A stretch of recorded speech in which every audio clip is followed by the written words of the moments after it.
Actes des Apôtres, chapitre 4. Or, pendant qu'il parlait au peuple, survinrent près d'eux les prêtres, le commandant du temple et les Sadducéens, fort mécontents de ce qu'ils enseignaient le peuple et annonçaient en Jésus la résurrection d'entre les morts. Ils portèrent les mains sur eux et les mirent en prison jusqu'au lendemain, car c'était déjà le soir. Cependant, beaucoup de ceux qui avaient entendu le discours crurent, et le nombre des hommes devint de 5 000 environ. Puis, le lendemain, leurs chefs, les anciens et les scribes de Jérusalem s'assemblèrent, ainsi que Anne, le grand prêtre, Caïphe, Jean, Alexandre, et tous ceux qui étaient de famille pontificale. Et les ayant fait comparaître devant eux, ils demandèrent: Par quel pouvoir et au nom de qui avez-vous fait cela?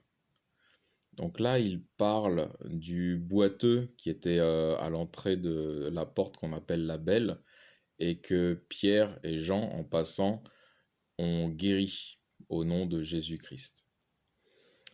Donc je poursuis au verset 8. Alors Pierre, rempli du Saint-Esprit, leur dit: Chef du peuple juif et ancien, puisqu'on nous interroge aujourd'hui sur un bienfait accordé à un infirme, pour savoir comment cet homme a été guéri, sachez-le bien, vous tous et tout le peuple d'Israël, c'est par le nom de Jésus-Christ de Nazareth que vous avez crucifié, que Dieu a ressuscité des morts. C'est par lui que cet homme est présent devant vous en pleine santé. C'est lui la pierre rejetée par vous, les constructeurs, qui est devenue tête d'angle. Et le salut n'est en aucun autre, car il n'est sous le ciel aucun autre nom donné parmi les hommes, par lequel nous devions être sauvés. Lorsqu'ils virent l'assurance de Pierre et Jean, sachant qu'ils étaient des hommes sans instruction et du commun, ils étaient étonnés, et ils les reconnaissaient pour avoir été avec Jésus. Mais comme ils voyaient debout avec eux l'homme qui avait été guéri, ils n'avaient rien à répliquer. Les ayant fait sortir du Sanhédrin, ils se consultèrent entre eux, disant: Que ferons-nous à ces hommes? Qu'un miracle manifeste soit arrivé par eux. La chose est claire pour tous les habitants de Jérusalem, et nous ne pouvons le nier. Mais pour que cela ne se répande pas davantage parmi le peuple, défendons-leur avec menace de parler désormais en ce nom-là à qui que ce soit.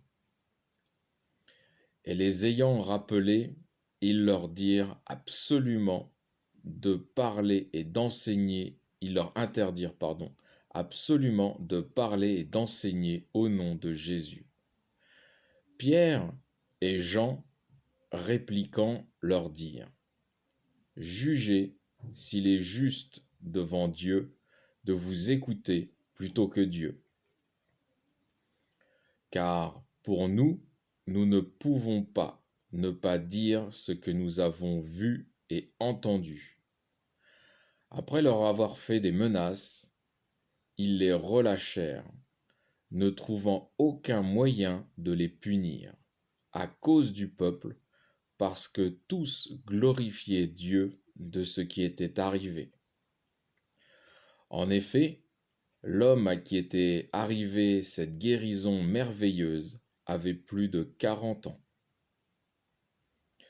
Une fois relâchés, ils allèrent vers les leurs et racontèrent tout ce que les grands prêtres et les anciens leur avaient dit. Ce qu'ayant entendu, eux élevèrent d'un même cœur la voix vers Dieu, en disant: Maître, c'est vous qui avez fait le ciel, la terre, la mer et tout ce qu'ils renferment, qui avez dit par l'Esprit Saint, par la bouche de notre Père David, votre serviteur. Pourquoi les nations ont-elles frémi, et les peuples ont-ils formé un vain projet, ou un complot, qu'on pourrait dire aujourd'hui? Les rois de la terre se sont présentés, et les chefs se sont ligués ensemble contre le Seigneur et contre son oint. Car en vérité, ils se sont ligués dans cette ville contre votre saint serviteur Jésus que vous avez oint.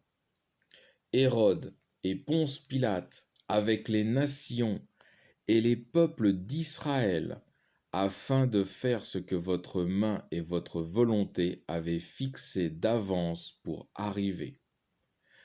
Et maintenant, Seigneur, considérez leurs menaces et donnez à vos serviteurs d'annoncer votre parole en toute assurance, en étendant votre main pour qu'il se fasse des guérisons, des miracles et des prodiges par le nom de votre saint serviteur Jésus.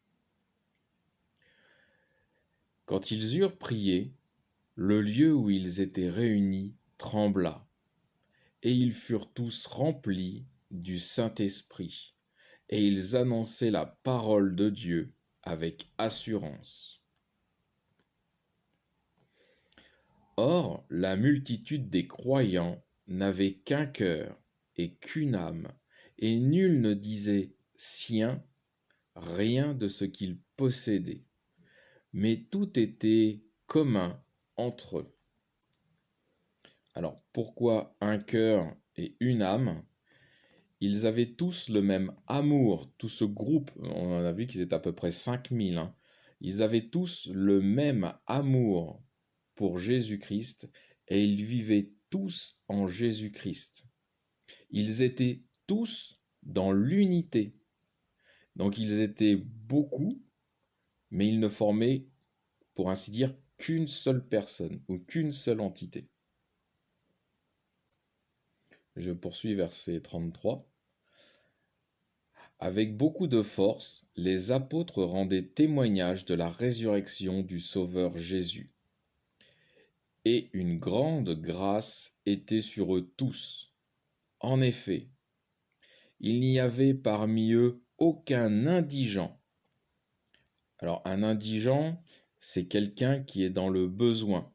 Souvent, c'est un besoin matériel, mais ça peut aussi se dire sur le plan intellectuel.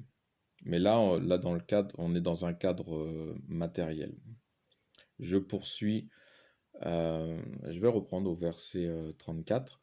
En effet, il n'y avait parmi eux aucun indigent, puisque tous ceux qui possédaient des terres ou des maisons les vendaient et apportaient le produit de la vente qu'ils déposaient aux pieds des apôtres. Et on distribuait à chacun ce dont il avait besoin. Alors je vais m'arrêter ici pour le chapitre 4. Il reste 2 versets, mais je vais m'arrêter ici pour le chapitre 4 parce qu'en fait ces 2 versets, pour moi, je préfère les garder pour le chapitre 5. Voilà, ils sont en concordance avec le chapitre 5. Donc fin ici du chapitre 4 du livre des Apôtres.